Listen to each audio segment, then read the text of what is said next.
Hello there, it's Carly with the Expat Focus podcast. I have a returning guest today. It's Mia Stewart, who joins me to talk about winning the US Green Card Lottery, also known as the DV Lottery or the Diversity Immigrant Visa Program. If you listened to my first interview with Mia, you'll recall that she and her husband moved from Australia to the USA a few years ago, to LA specifically, on an O1 visa. So we're going to find out the process they've gone through to adjust their visa status and what made them enter the Green Card Lottery in the first place. But that's not all that Mia's been up to. She's also had a baby in the States. And if you listen to my recent interview with Cigna Healthcare, you'll know just how important it is to have good health insurance when you live in the USA. So Mia and I are also going to speak about that and some of the costs related to her pregnancy. Mia, it's been a while since we talked. Thanks so much for coming back on the Expat Focus podcast. Thanks for having me again. And yeah, it has been a little while, a bit to talk about. Bit There has is a bit happened. to talk about. The last time you were on the show, we were speaking about moving to the USA on an Mhm. O1 visa, which is a specific type of visa that you and your husband moved to LA on a few years ago now. Yes. It was like 2018 we moved here, and I think I spoke to you in 2019. Yeah.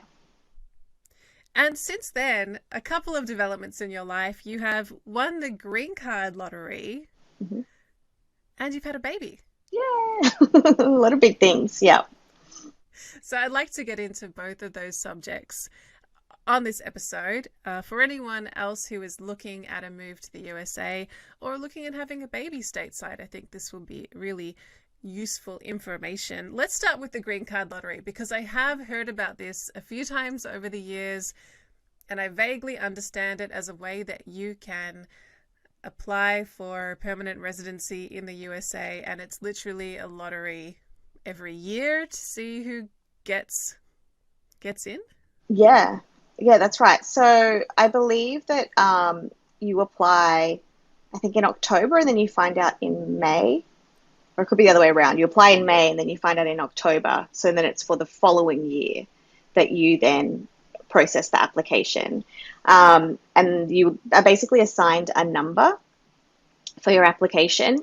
And so that number can be right up in the thousands. I think ours was 2040 something. It was like low 2000s.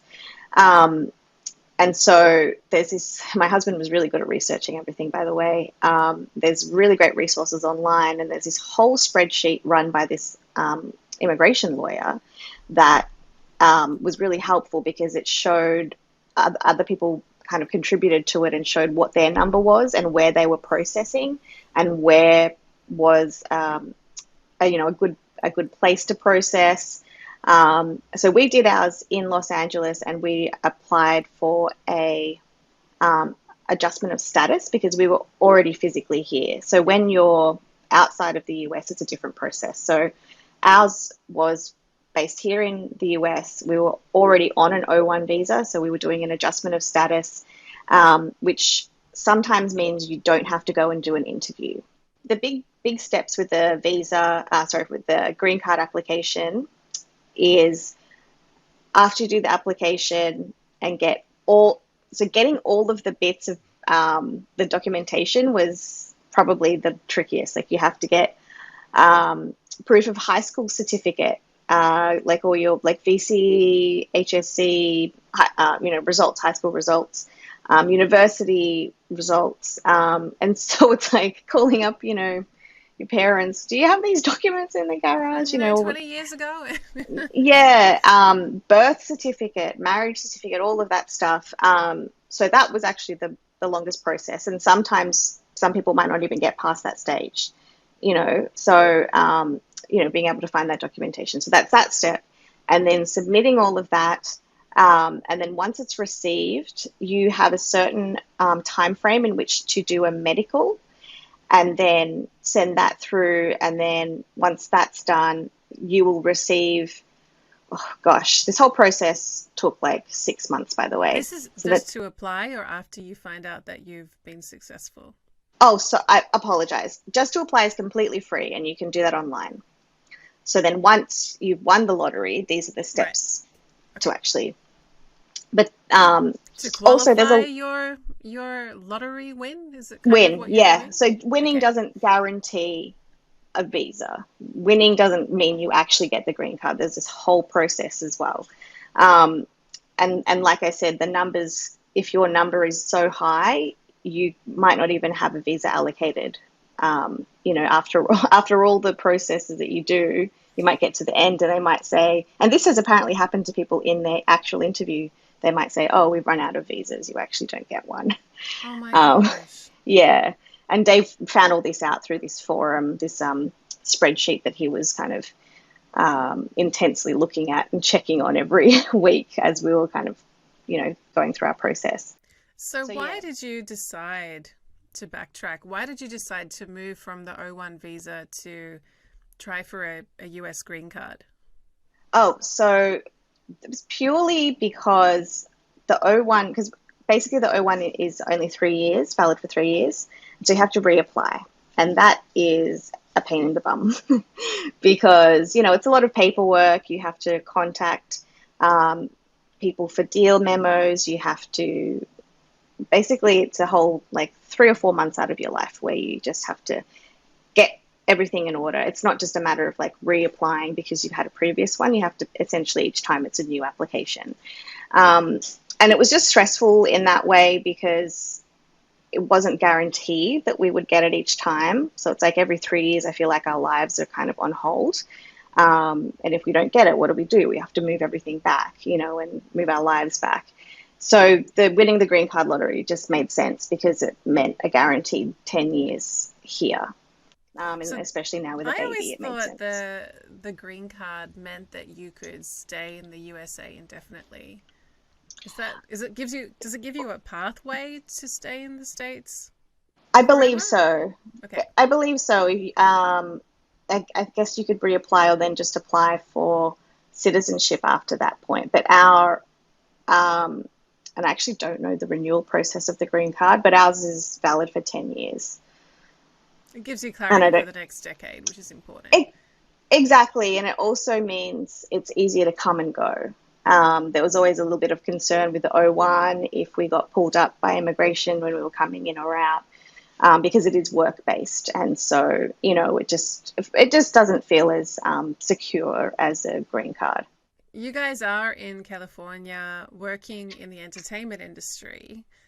How have you been affected by the current Hollywood strike? Yes, yes, we are currently affected. Well, I am working in post production. So initially, when the strike started, when the WGA strike started, I wasn't affected because the work that I'm doing in post has already been written, filmed, and in post production. And it wasn't until SAG, the Actors Guild, also got involved that I was then affected. So since June, I actually haven't been working because, um, the actors aren't able to record their voiceover or their ADR, and so I therefore don't have any work to do. So, Anything to do? yeah. Um, and it's been an interesting time actually because, yeah, I don't think this has got, I think the longest strike in history has been like 150 days. And so this is like nearing that now.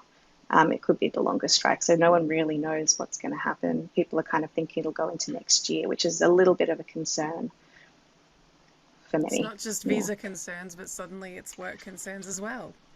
Yeah. I mean, there's also all sorts of exceptions that are happening now. I mean, like animation doesn't fall under that. And I've thankfully got an animation job lined up later in the year. And also, there's other productions outside of Hollywood that are still happening. So That's good. they're still existing. Yeah. Circling back to the green card, so you guys were successful in the lottery, then you had to go through this application process and it culminated in an interview? It did. So when you apply for an adjustment of status, sometimes you don't need an interview, but we did. Um, and so that was a little bit stressful as well because we had our baby, and you're not meant to bring anyone to the interview that's not being interviewed. So yeah, thankfully, my mother-in-law was here, so she was able to look after him, and we were pretty we were really well prepared for the interview, and it's basically they're just going through your application and making sure everything is correct and you are who you say you are. So it's not basically once you've submitted all the documents, it's already essentially approved once you're at the interview. So it's not like they could kind of deny you at that interview stage. But yeah, like I said, Dave said that there were people who got to the interview stage and then were like, oh, then type in the system, oh, there's no visas left for you. They've like actually run out at that stage. And so that was what we were anxious about, was that we would have gotten to the interview stage and then they would have turned around and said, actually, there's no more green cards allocated. Which would have been really stressful after going through that whole process. So is there a strategy then to employ to get your interview, like to make sure you're in the first batch of people to do interviews? Actually, there's really not much you can do. It's beyond your control because it's up to the number that you've received, that you've been allocated. Okay, so there's a predetermined order. There is a predetermined order, and also one person's application might include 4 family members or 6 family members. It might not just be that one person. So, and there was this year a high chance of them actually running out of visas because I'm guessing there were a lot of people with larger families that were applying for green cards, and so you might have a fairly middle or low number and actually they might run out sooner for visas. And so it is kind of out of your control. You just have to be as prepared as you can and just, it is a lottery too. And you can reapply. That's the upside, is if you don't get in, if you get, you win and you don't get through, you could be lucky enough to win again. Was this your first time applying for the lottery? This was actually our 7th or 8th time applying for the lottery. It was our first time winning. Was this the first time you applied when you were already in the country? No, so we actually have applied before. So when we were on our first O1, and then we've applied pretty much every single year since then. I don't know if this is interesting or not, but because I was actually born in the Philippines, so I couldn't apply for my own green card.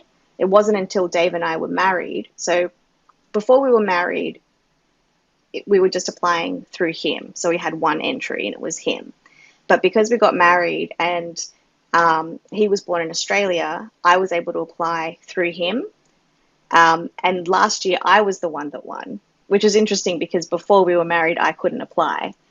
And so, it's kind of tricky because I couldn't apply on my own being born in the Philippines, but then I was allowed to apply because I was married to him. And then in the end, I won and he was on my ticket. So is it the case that not everyone is eligible to apply? It depends on your country of birth? Correct. Yes. So I was born in the Philippines. People who are born, I believe, in the UK can't, or if it's England specifically, can't apply. And there's a few other countries as well. I think, Canada as well. Can't apply. There's too many Canadians in here. Why is that the case? I think it's just based on maybe previous immigration. Maybe there's like too many Filipinos or Canadians already in here and they just want to give other people a chance. Yeah, which, I mean, there's a lot of Australians here in California too. So, yeah. Apparently there was a really high number of applicants from Fiji this year. So normally they accept like 800 or something, and then there was 2,000. So, yeah. It's really interesting to think about the waves of, every year the green card lottery must attract, peaks and troughs from different countries. Yeah, and I guess it doesn't really feel super random then too. I mean, I guess there's some... It's a rigged lottery. Yeah, there's a little bit. Yeah, maybe just like... maybe just trying to balance out, I don't know, the global intake. You mentioned your baby wasn't needed or invited to the interview. Is your child covered by the green card lottery as well? By the green card visa? Yeah, so how it works with Teddy being born here is that he is automatically American. Okay. So it's, yeah, he is, he's, yeah, I mean, we could apply through his, his if we wanted to become citizenship, I guess, when he's 18. Um, but yeah, he's automatically American. And is he also automatically Australian? I believe so, yes. We just have to apply for his citizenship and then we can get his passport. So, but yeah, he is through us, through me. Well, belated congratulations, by the way, on having a baby. Thank you. How old Thank you. is Yeah, how old is he now? he's 9 months next week, which is crazy how quickly it's gone. Like everyone says how fast it, goes, but yeah, I can't believe like in 3 months we'll have a 1 year old. And you've had the experience of being pregnant and going through that pregnancy in the USA. So that's the other topic that I want to cover on today's episode. We have spoken recently about healthcare in the USA with another guest from Cigna Health Insurance. The USA's healthcare system is notorious for being quite expensive, difficult to navigate. So, when you first found out you were pregnant, did you have any apprehensions about what you were going to face in terms of America's healthcare system? Honestly, yes, I did because it just takes it takes like a quick search in like the Aussies in LA group on Facebook or like mothers groups that I've joined, and people will say what they like their final bill that they received, and I was just terrified, knowing that so I had a high blood pressure, so I knew that I was at risk for preeclampsia, and that I also had large fibroids growing. That I thought there could be complications, and that could mean more time in hospital, etc. So I was dreading like a high bill. Do you want to know how high our bill was? Should I take a guess? Yeah, take a Okay, okay. guess. So, I'll say that I was in hospital for 5 days and I had a C-section C-section, hospital for 5 days in California. in I'm California. assuming Yeah, it might be cheaper to have a baby in some parts of the USA than others. Were possibly. you in that famous celebrity Hollywood hospital? On Cedar Sinai, Yeah. I was actually. Yeah, So cool. Sorry. I was. Yeah. I see that in entertainment reports all the time. I'm going to guess for 40,000. I'm sorry. No, Look, way higher. higher? Oh my gosh. Yeah, I thought I was guessing really high. For 80,000. 230,000. 230,000 US dollars to have a baby. Yes, Oh my God. that was my bill. Please tell me That you is not didn't what I have to paid. pay all of that. Oh, No, thank no, no, that is goodness. not what I Okay, paid. but that was the Um, bill. that was the bill, Wow. yeah. So that was also all the appointments leading up to it. And here they have so many appointments. My sister-in-law was pregnant at the same time. She had a baby like 4 days before me, so we were on the same timeline, and she had way less appointments in Australia, whereas I had one basically every 2 weeks to a month here, lots of scans, and so that I guess racks up as well.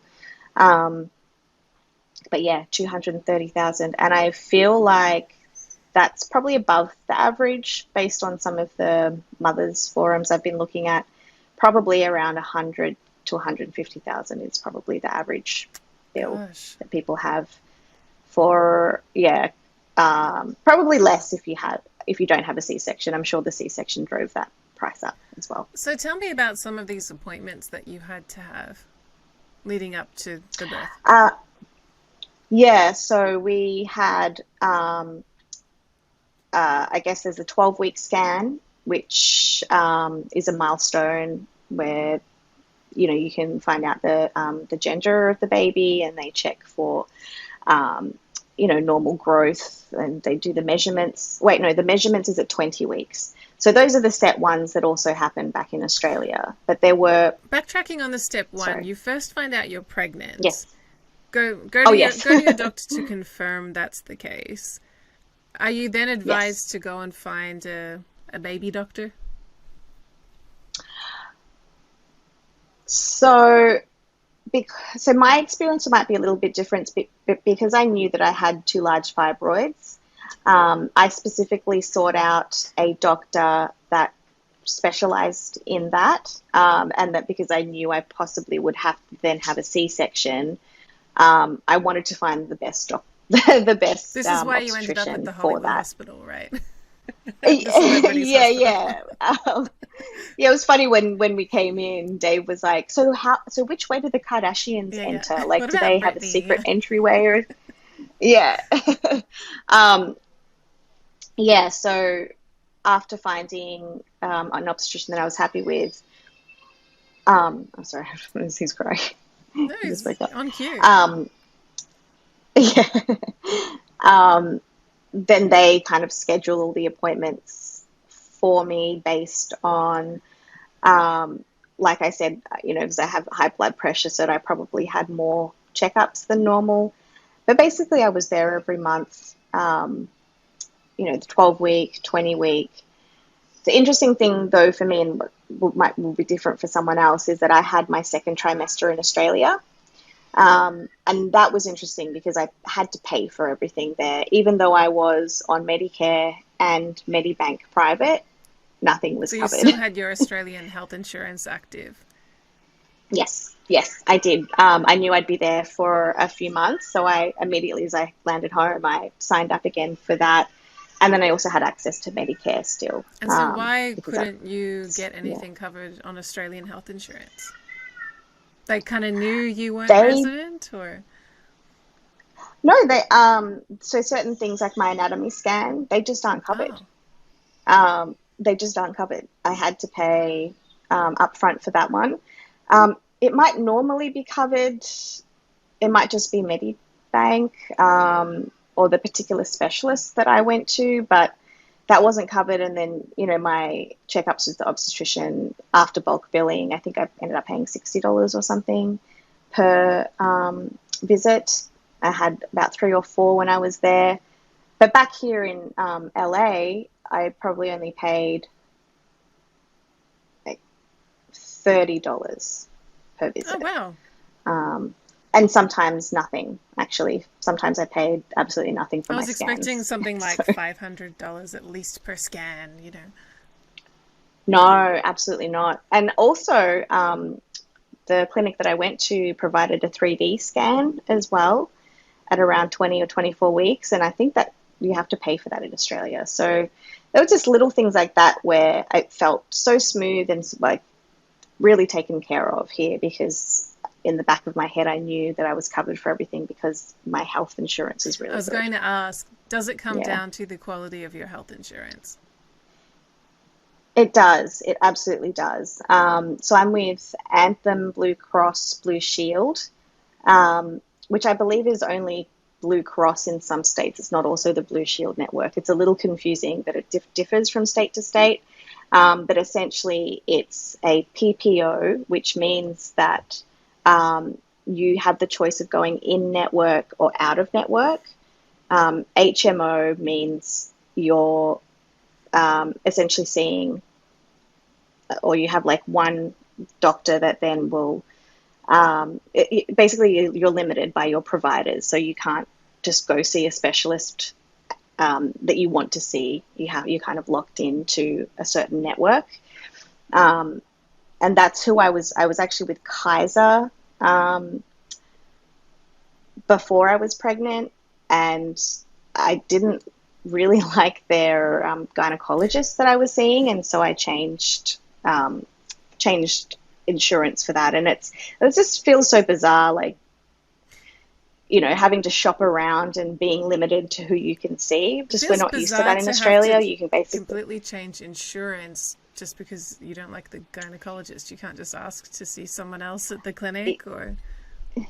yeah, yeah. And I know a lot of other new mums who've recently given birth at Kaiser, and they had a really great experience, and they like the fact that everything is within the one hospital.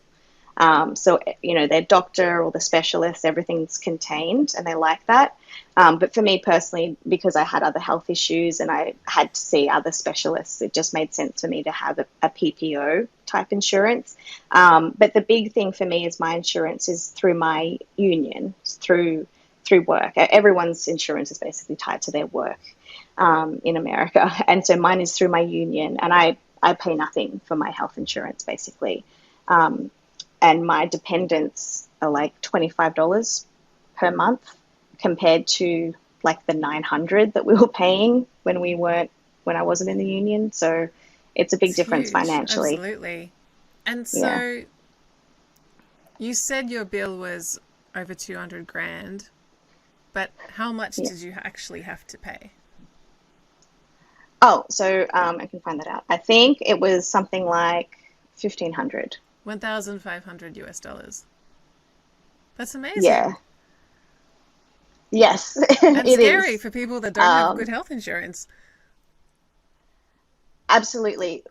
I also feel like because these providers know that they're billing the insurer, that the prices are pretty blown out of proportion. Because you can actually contact your provider and question some items on the Did you get an itemized like bill? Like, did you see where that 200,000, the I breakdown? I did I did, and one of the items I actually questioned them on was there was some like resuscitation. There was like it was like $2,000 resuscitation, in the delivery room, and I thought, like, I was awake, Dave was there, there was no resuscitation involved. Like, Teddy came out fine, and so I questioned that, and I mean, I don't know if it was taken off the bill or not because it didn't really make a difference in the final amount of what I paid. But I think that's what, yeah, it, the prices are, I feel like, blown out of proportion because they know the insurer is Mm-hmm. paying it. I'm sure it So wouldn't be they're that they're giving you the big worst if case scenario I. bill when you didn't have that scenario. I feel Mm. like it. I feel like it. But you know what? It's probably also our bills in Australia could be also pretty high as well, but it's just more heavily subsidized. So we don't ever see huge numbers Mm-hmm. like that. How much follow-up healthcare have you needed after birth?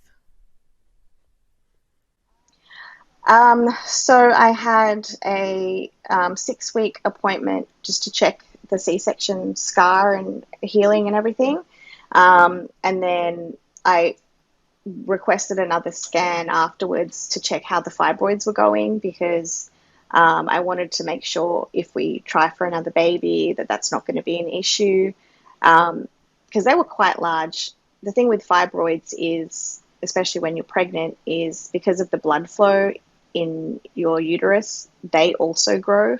So my fibroid went like it doubled its size basically, and so I had to have another appointment just to make sure that wasn't going to cause any further complications, and it actually has shrunk, which is great. So I had that follow up appointment, and then uh, I think I just had because that obstetrician I also just see from like my regular like women's health appointments, and so I've just had like regular checkups and stuff with her.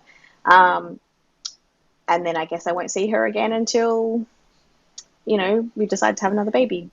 I've spoken to some expat women who have given birth in other countries where they've had visits from the local community health nurse to check on the baby in the weeks following the birth. Did you have a service like that as well? No, so um, I've had friends who recently gave birth in Australia, and they were like, oh yeah, for the 2 weeks after we went home, the nurse and like a midwife came home, checked on the baby, actually checked, make sure everything was okay in the house as well, and how the parents were doing. And so, yeah, there's absolutely none of that here. No one comes to your house to check that you're doing okay in that crazy like period of coming home with a new baby, and you're like, what do I do with this thing? The plus side, though, I would say for me, and not everyone's experience is the same, but because I was in hospital for the 5 days, I had the lactation nurses there to help with the breastfeeding, because I think that's something that a lot of women just, and first-time mothers, they just think breastfeeding is going to be this easy thing because it's so natural, but it's like, it's a lot, to deal with. And like, if, especially if you have, because Teddy was like a little bit premature as well. And so there's all those challenges as well. And I know that my friends back home who had troubles breastfeeding, they didn't have that, as much support in that sense, because they had to seek out a lactation specialist. Whereas I kind of had that in the hospital. We saw like 5 different lactation nurses. I should also say too that pumping, like breast pumping, is a bigger thing here. Like you can get your health insurance will give you a free breast pump, which is $300 to $500 worth. Whereas you don't have that in Australia, and I feel like a lot of new mums don't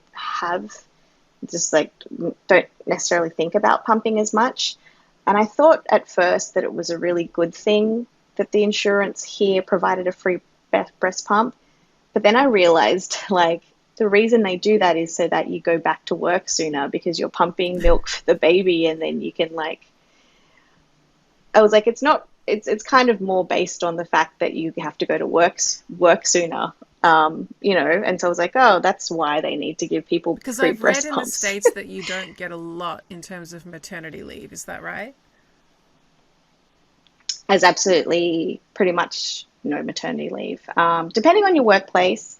But for me as a freelancer and contractor, I don't have anything built in terms of my employers or even the union, actually. But what I was eligible for, and this isn't the same in every state, but in California, they have this thing through the EDD, which is the Education Development Department, and it's called the SDI, so S State Disability Insurance. And basically, it's like if you've been working and you've been paying tax into this SDI, you've been paying essentially a tax into this thing, you're then eligible for what is called, basically a disability payment. You're basically saying, I was disabled for 8 weeks, I couldn't work, and your pregnancy was basically the disability. So you're eligible to receive this payment. This reminds me, my sister's about to give yeah. birth in Australia, and for my mom to come and help her for like a month, my mom's like, oh, just get your doctor to write me a note that says you need a carer. And then I can go on carer's leave. Yeah, it is essentially that. Yeah, it is essentially like that. And actually, there is a carer's leave as well on the back of the SDI. You can then, and sometimes you'll automatically qualify for this thing called PFL, which is parental family leave. So it's not just the birth parent, the other parent can also be eligible, and also it's available for carers too if someone's sick. Yeah, so SDI, which is the disability payment, that's 12 weeks, and then the PFL is 8 weeks. So collectively, you could get 20 weeks basically of paid leave, or payments rather. It's still not much when you consider my sister back home has just finished work and won't go back for an entire year. Oh, exactly. Yeah, absolutely. There's no, like, employees here aren't obligated, or there's no like compulsory period of paid leave. It's literally up to the company and what they provide. And yeah, unfortunately for me as a freelancer and contractor, I didn't have that. I didn't have that support, but I was eligible for So the how other much time payments, did you which is take good off, in and was California. your husband able to take off any time from work? Yeah, so I took off a whole 3 months, Three whole which I was, months. yeah, able to receive the payments. I know. Now it doesn't, which is interesting though, because I actually did start back work a little bit sooner. As my mum was here, and so I was able to work a little bit. Um, and Dave took off, I think, about 2 months, and then he was kind of working. But because we both work from home, I think it was really good. We had that flexibility of working when the baby slept. So, we didn't have to leave and try and find a nanny and navigate that whole system as well, which is another thing. Um, but yeah, you're right. 3 months really isn't enough. Like, knowing now, being a parent, like, you really need that full year, like, not just to take care of your baby, but just to have that bonding time. So many mums here have to put their babies in daycare at like 6 weeks because they have to go back to work. Um, and so that's, yeah, I just personally, I couldn't do that. There's so much changes that happen in that year. And so, yeah, it's unfortunate that there's not that support or recognition for the importance of that bonding time. We heard your son cry a little before, and you both work in audio, sound, composition. What are your strategies for working from home and not having, your child's cries, laughter, noise in general interfering with what you do for work? Yeah, so basically um, so I actually was working when he was like 3 months. Before the strike happened, I was working. And so what I was doing was, when Dave and I were doing, is we kind of work in between his like nap periods. So he'd be awake for like 2, 3 hours, and he'd nap for maybe 1, maybe 2 hours. And so we'd quickly work in that time, and we'd just be working with headphones basically. So we're not waking him. Um, and then and then at nighttime, so this is the exhausting part because you're kind of up all day looking after him. And then at nighttime is the sweet spot where he's asleep from like 8 until 6 or 7 in the morning. So we just try and get as much work as we Switch could to vampire then. So hours. I'd Yeah. like work from like 8. Yeah, I'd like work until like 8 until like midnight or something. And then I'd try and get some sleep, 5 or 6 hours before he would wake up. And honestly, it just really depends on the baby you get because we were really fortunate that we had a baby that slept through most of the night. I've have new mum friends who are like, just have to wake up every 2 hours. And so that's kind of impossible to then do any work then. And So yeah, don't count on doing work from home give it a successfully. try. Honestly, take what you can get. But Learn to work yeah, shifts. yeah. Has your community changed, or where you look for a community changed since you've had a child? Oh yeah, absolutely. Like, pretty much the people we see the most now are like other parent friends. And thankfully, at my gym, I think last time I spoke to you was at a different gym. So my new gym, Pharos, is amazing. It's kind of pretty much my whole social network too. But there were other mums there. Actually, one mum gave birth on the exact same day. So our babies have the same birthday. But that's been really helpful because they're also not from here. So a lot of people have, they're from interstate. And so a lot of people have, we lean on each other for, tips, advice, what they're doing. And no one knows what they're doing with a new baby. So it's been nice to kind of have that little new mum community of people that I already knew beforehand.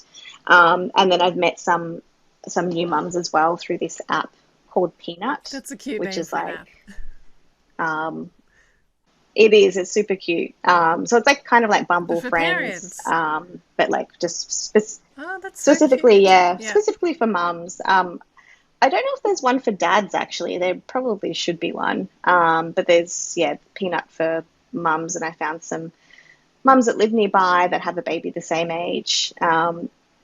and so that's, that's nice because you can kind of plan meetups and kind of, vent or like text each other at like 3 in the morning going, why are you up at this time? I know why you're up at this time is you're, feeding a little human. But yeah, so I was able to kind of find a little mum parent community through my existing network. Um, but yeah, it's hard being away from family. It's always going to be hard being away from family when you have started And your own. especially So when you're both definitely from missing Australia, that. so neither of you have family in the States. Who do you turn to when you need support or when you need some babysitting or, just someone to come over and look after the bub while you get some important work done? Yeah, so that's a good question because we're just kind of navigating that now. We have some like close friends who've had a baby a year before us. So, we could possibly ask them for babysitting, but then it's like, well, they've got their own child to look after. And we're kind of looking at having babysitters or nannies, but I don't know, we're both having a little bit of trouble letting go or letting, yeah, I don't know, Who like is the it's just stranger as coming new into my parents, it's just home like, and how do we, leave my child with them? yeah, and having someone else other than family. And we have been a little bit spoilt because my mum came to stay here for 3 months, and then Dave's mum just left. She was here for a month, and so it was really nice to have them here. But then now I just don't know whether I trust anyone else with Teddy while he's so little. And then daycare too is another thing because when I go back to work, I have to physically go back to the studio. So yeah, we have to try and find a solution in the next couple of months because Dave also needs to work, and it's just harder with one parent. And now Teddy is mobile; he can move around. He's not just like a newborn lying on his Needs more back. active So yeah, supervision, so we yeah. do need to find a daycare solution. Absolutely, yeah, and we need to find either a nanny who can come here, which I think is very common. I feel like that's more common than in Australia to have a nanny come to the house. Most parents I know in Australia have a daycare option where they drop off the baby. Um, so yeah, we're still navigating that, and it's expensive, So especially since I've been out of work since June, it's like thinking about what's kind of the best option financially, but then also what feels comfortable for us. I know here in France and I believe in Australia the government provides subsidies for parents.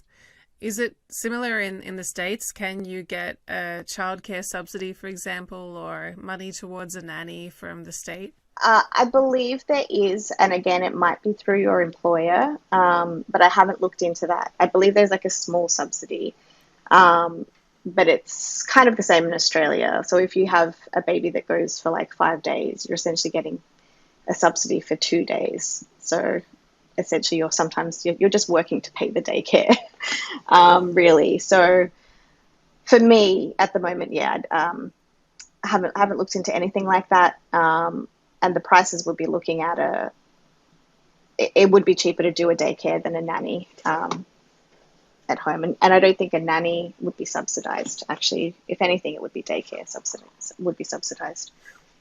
Here in France, there are these famous classes that new moms are sent to after they give birth to help them get their pelvic floor back, All basically. right. I mean, I've had lots of conversations with friends talking about how they have to fly the butterfly over the field with all these interesting Kegel Oh exercises my and gosh. digital screens and things. Interesting. I'm just like, wow. Hmm. Does your health insurance offer anything like that for you post birth? Do you know what? I haven't looked into that. They might cover some kind of like, yeah, some kind of like physical therapy or possibly some kind of postpartum exercise. I haven't looked into it. I should.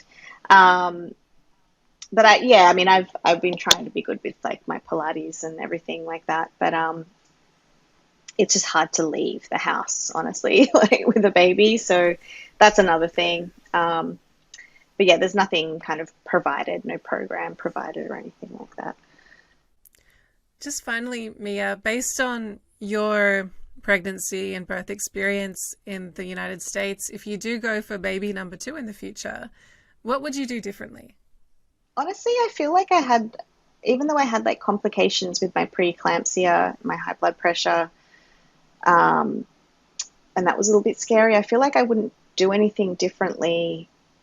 I had a really great experience having really good insurance, honestly. I don't think I would do anything differently. I would just have my hospital bag packed early, just in case like Teddy came early and I had nothing packed because it came a month early. That's the only thing I would Oh, do wow. in terms of, uh, the healthcare providers that I went with, my obstetrician. I was super lucky with having that really good health insurance. Um, so yeah, I mean, I don't think I would do anything differently in that sense. I was very fortunate. So Moral of the story, get good health insurance. yeah, I know, and Possibly it's easier said than done sometimes. yeah. But I mean, like also, um, you can apply for there's Medi-Cal, which is the lower cost or free health insurer, and I'm sure that's really great too. And so it's, I'm speaking from like the private healthcare union insurance, which yeah, was my experience. But American healthcare system itself is actually really good.